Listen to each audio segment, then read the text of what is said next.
Hello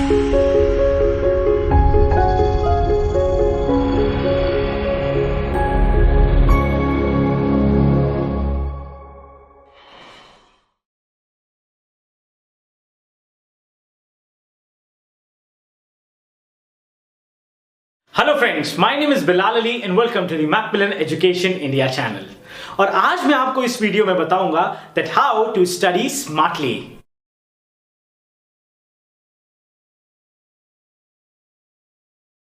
जब भी हम पढ़ाई की बात करते हैं, खास तौर से उन स्टूडेंट से जो कि क्लास 9, 10th, 11th या 12th में होते हैं, तो वो बहुत ज्यादा कंफ्यूज होते हैं। उन्हें एक्चुअली में नहीं पता होता है कि अगर हम जो पढ़ाई कर रहे हैं इसके पीछे का मेन मकसद क्या है, हम इस पढ़ाई करके लाइफ में क्या कर सकते हैं। और वो केवल पढ़ाई इस प्रोसेस में करते हैं कि आज याद किया, कल जाके वो सब भूल जाते हैं। मैथ्स का कैलकुलेशन कैसे करते हैं, एक फॉर्मूला रटा, एग्जाम में लिखा, हमारा काम खत्म हो गया। जब वो पढ़ाई कर रहे होते हैं तो उनको बेसिक पर्पस नहीं पता होता है, और यही रीजन होता है कि आधे से ज्यादा टाइम उनका पूरा कंफ्यूजन में निकलता है। जिस टाइम पढ़ाई कर रहे होते हैं तो उनका दिमाग कहीं और रहता है, किसी और ख्याल में वो खोए रहते हैं। वही रीजन होता है कि आज तक कि हम पढ़ाई को इंटरेस्टिंग नहीं बना पाए। तो इस वीडियो में मैं आपको बताऊंगा कि क्या तरीके आप अपना सकते हैं ताकि पढ़ाई करने के तरीके में आप लोग कुछ यूनिकनेस ला सकें और वो पढ़ाई जो स्टडी है वो बहुत इंटरेस्टिंग हो सके, ताकि आने वाले दिनों में के लिए आपका जो काम है वो आसान हो जाए। सबसे पहले मैं जानूंगा कि आखिर जब बच्चा क्लास 10th में होता है, 11th में होता है, सीनियर क्लासेस में होता है,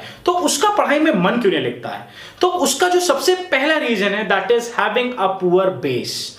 अब पुअर बेस से मेरा क्या मतलब है? पुअर बेस से मैं ये कहना चाहता हूं कि जब भी आप सीनियर क्लासेस में होते हो, लाइक फॉर एग्जांपल, अक्सर मैंने देखा है जो स्टूडेंट्स होते हैं उनको मैथ्स और साइंस में बहुत ज्यादा कंफ्यूजन होता है। और इसका रीजन ये होता है कि जो उनके कॉन्सेप्ट्स होते हैं पहले क्लास के, फॉर एग्जाम्पल जो 6th, 7th में वो लोग पढ़ते हैं, उसमें उनको क्लियरिटी नहीं होती है। वो केवल याद कर करके, रट कर करके पास तो हो जाते हैं, बट जब उनको क्वेश्चन दिया जाता है मैथमेटिक्स का या साइंस का, कोई भी न्यूमेरिकल दिया जाता है, वो पूरे तरीके से कंफ्यूज हो जाते हैं।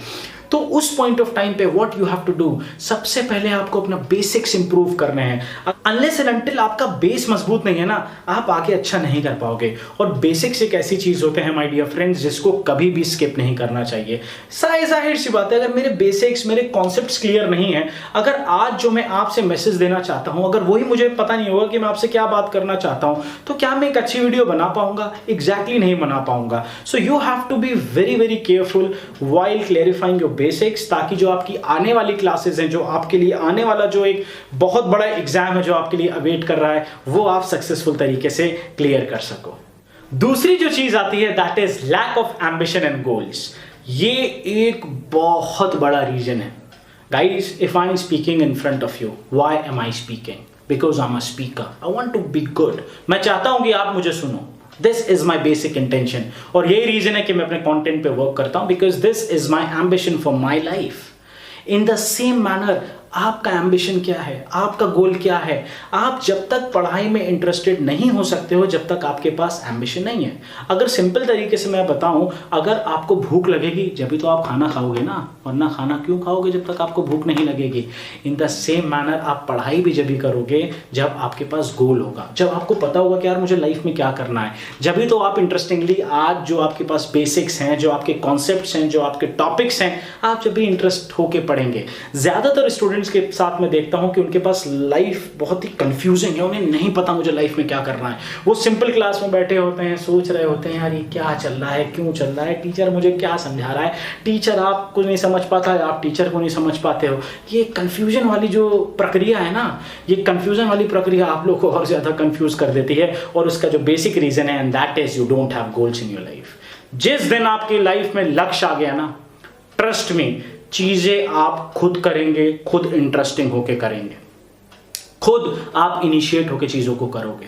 यकीन मानिए उस दिन आप बिल्कुल भी कंफ्यूज नहीं होंगे, और जो मैं स्मार्ट स्टडी से जितनी भी चीजें बता रहा हूं वो आप बहुत आसानी से कर लोगे। So please have ambitions and goal, क्योंकि एम्बिशन और गोल्स आपको लाइफ में क्लियरिटी देंगे, आपको एक एनर्जी प्रोवाइड करेंगे पढ़ाई करने के लिए। So please work on this, have ambition for yourself. तीसरी जो चीज आती है that is learn the art of questioning. अब learn the art of questioning से क्या मकसद है? देखिए, जब भी हम पढ़ाई करते हैं, हम केवल पढ़ाई करते हैं जैसे मैंने पहले बताया, रट के केवल नंबर लाने के लिए। टीचर हमें कोई चीज बताता है, हम केवल उसे नोट डाउन कर लेते हैं बिना सोचे समझे, और यही सबसे बड़ी गलती आप करते हैं। मैं पहले आपको एक एग्जाम्पल बताऊंगा अपनी लाइफ का, फिर आप समझ पाएंगे कि why am I saying that learn the art of questioning. 2011 में मैं नेशनल डिफेंस एकेडमी के इंटरव्यू के लिए गया था और उस पॉइंट ऑफ टाइम पे कर्नल ने मुझसे पूछा, Bilal what is Ohm's law? I said, the current flowing through the conductor is directly proportional to the potential difference across it, provides the temperature remains constant is Ohm's law, where I is equal to V upon R is equal to V upon I, and V is equal to I into R, where I is the current, V the voltage, R the resistance. जब मैंने answer दे दिया मैं बहुत ज़्यादा खुश था, मुझे I was on cloud 9 कि यार आज तो बस मज़ा आ गई जवाब देके। You know what happened next? मुझे वो स्विच बोर्ड के सामने ले गए, एक स्क्रू ड्राइवर दिया और कहा अब बताओ कि जो तुमने बताया है इसको इम्प्लीमेंट करके बताओ। अब I was standing like this, यार ये चीज़ क्या पूछ ली, ये तो कभी पढ़ी नहीं थी। उस दिन मुझे समझ में आया कि इसके पीछे का रीज़न ये था कि हमें जो बताया जाता है हम उसे सुन लेते हैं, हम उसे लिख देते हैं बिना सोचे समझे। We don't question that thing कि ये चीज़ क्यों हुई, and this is the reason हमें पढ़ाई में मज़ा नहीं आता है, क्योंकि हम तो चीज़ों को रटते हैं, हम चीज़ों को समझते नहीं हैं। My dear friends, it is very very important that we all should learn this art of questioning, कि हम जाने why it happened, why it didn't happen, what could have happened। जब तक हम क्वेश्चन नहीं करेंगे ना सोच के, हम अपनी क्रिएटिविटी को मारेंगे।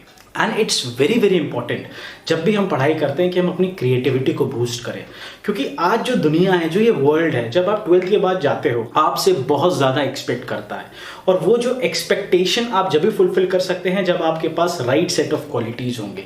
वो राइट सेट ऑफ क्वालिटीज़ क्या है? That is creativity, your critical thinking, your interpersonal skills, your analytical skills. तो my dear friends, this can only happen when you will develop this quality of questioning. तो अगली बार जब भी पढ़ाई करो ना, उसके 10 बार आप क्वेश्चन पूछो क्लास में, 10 बार पूछो ऐसा क्यों हुआ, कैसे हुआ। किताबों के पीछे जो एक्टिविटीज़ होती है ना उसको हमेशा करो। हम सबसे बड़ी यही गलती करते हैं कि हम किताबों को तो रट लेते हैं, बट उसके बाद जो एक्टिविटीज़ दी होती हैं बुक्स में वो नहीं करते हैं, और हम अपनी क्वालिटी को डाउन कर लेते हैं। So my dear friends, please improve this quality, and the day you will start doing it, आप खुद देखोगे कि चीज़ों को आप कितने अच्छे तरीके से समझ रहे हो और कितने प्रैक्टिकल तरीके से समझोगे। So please improve this quality. Last जो चीज़ आती है ना वो सबसे ज़्यादा इंपॉर्टेंट है, and that is how to relate your current studies to the futuristic goals, कि आज जो आप पढ़ाई कर रहे हो उसको अपने फ्यूचर से कैसे एसोसिएट कर सकते हो। फॉर एग्जाम्पल, एक बात बहुत सिंपल तरीके से बताऊंगा, आज की डेट में 12th के बाद आप कोई भी एग्जाम देख लो, चाहे आप क्लैट का एग्जाम देख लो, चाहे आप इंडिया का एग्जाम देख लो, चाहे आप CDS का देख लो, CPA का देख लो, CAPF का देख लो, RBI का देख लो, बैंक का दे दो, कोई भी गवर्नमेंट एग्जाम दे दो, क्वेश्चंस पता है कौन सी क्लास के आते हैं? क्वेश्चंस आते हैं जो आपके 6th to 10th में आप पढ़ते हो।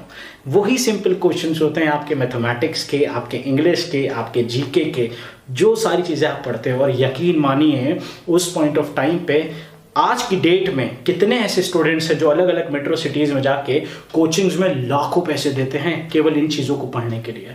यकीन मानिए जब आप तैयारी शुरू करते हो ना, केवल अपने बेसिक कॉन्सेप्ट्स इंप्रूव करते हो, तो आप खुद बताओ कि अभी अगर आपने टाइम को सही इस्तेमाल कर लिया, अपनी जो पढ़ाई जो आप करते हो उसको अपने फ्यूचर के साथ एसोसिएट कर लिया, तो सोचो आपकी लाइफ कितनी आसान हो जाएगी। Things are going to be so easy for you. So समझिए, मकसद से एसोसिएट कीजिए, पढ़ाई को मकसद के तरीके से करिए। पढ़ाई को जब ना करिए जब पेरेंट्स आपको 10 बार कहते हैं बेटा पढ़ाई करो पढ़ाई करो पढ़ाई करो, that is not going to work. जिस दिन आपका पढ़ाई के अंदर खुद का इंटरेस्ट आ गया ना, उस दिन आप देखना कि आप कितना कुछ अच्छा करोगे लाइफ में, and that is very very important. Last में बस मैं आपसे एक चीज कहना चाहूंगा कि जो भी मैंने आपको तरीके बताए स्मार्ट स्टडी के लिए, फ्यूचरिस्टिक गोल्स हो गए, अपने लिए एम्बिशन हो गया, आपको बेस पे इंप्रूव करने के लिए हो गया, एक क्वालिटी को डेवलप करना है, learn the ability to ask why. जिस दिन आप इन चीजों पे वर्क करना शुरू कर दोगे, आपका पढ़ाई में खुद ही मन लगने लगेगा। उस दिन आपके पापा मम्मी पेरेंट्स को 10 बार नहीं चिल्लाना पड़ेगा आपको, पढ़ लो पढ़ लो पढ़ लो। उस दिन आप खुद कहोगे नहीं, आज मैं पढ़ाई करूंगा अपने लिए, अपने फ्यूचर के लिए। So it is very very important. बिल्कुल भी पैनिक ना करें, बिल्कुल भी टेंशन ना ले, अपने लिए पढ़ें, अपने गोल्स के लिए पढ़ें। कोई प्रॉब्लम है 10 बार अपने टीचर्स से पूछें, कोई प्रॉब्लम है आप हमेशा अपने फ्रेंड्स के पास जाओ, गाइडेंस लो, 1000 ऑनलाइन चीजें मौजूद है। That day you will start doing it, you will see that you will definitely do wonders in life. और लास्ट में जैसे मैं हमेशा कहता हूं कि जो भी चीज होती है, the art of perfection lies in practice, in the same manner improvement lies in implementation. तो जो भी चीजें बताई हैं इसको फाइनली इंप्लीमेंट केवल आपने करना है। जिस दिन आप इंप्लीमेंट करोगे, you will definitely see a good change in your life. Till that time, all the best and thank you very much.